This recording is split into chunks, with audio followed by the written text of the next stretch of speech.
You have basically secularized religion. So Fisher, despite denying transcendence or higher divine moral order, he wants to make a system in which there's a collective moral agency that humans come towards. There should be some type of cross-generational value mechanism that we can give to the next generation.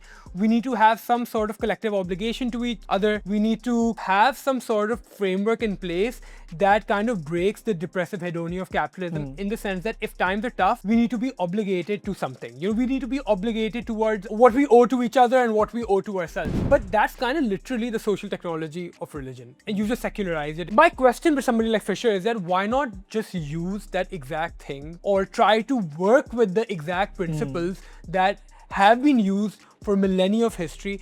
Because you railing all book about the fact that atomization by capitalism equals bad. And this is not the same type of atomization, but you're still trying to atomize human beings from a lot of history, a lot of traditions, a lot of cultural practices. You're basically describing transcendent structures. You're describing a proto-religion. Why not just go the entire way? Why not just use a hierarchy of values? Why not just say that what will push somebody to be obligated to a difficult reality if not for a transcendent higher truth? What mechanism do you have?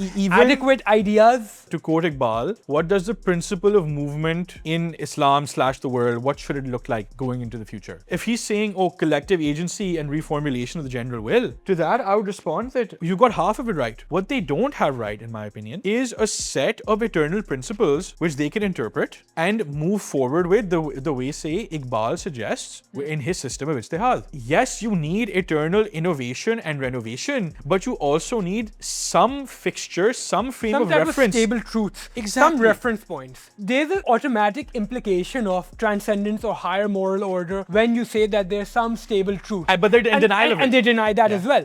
And okay, no problem, sure, we can do it in a secular way. Maybe we can do it through a vanguard party or some sort of a Marxist manifesto. No, he denies this as well. This comes back to tyrannical paternalism of the system that we can't re-perpetrate in our ideal utopian future. So he doesn't give us any social technology that we can use, be it religion, be it a party, be it God, be it some sort of manifesto or constitution that we can fall back on when times are tough, that we can pledge allegiance to, as say that we pledge allegiance to these truths that we will hold ourselves to.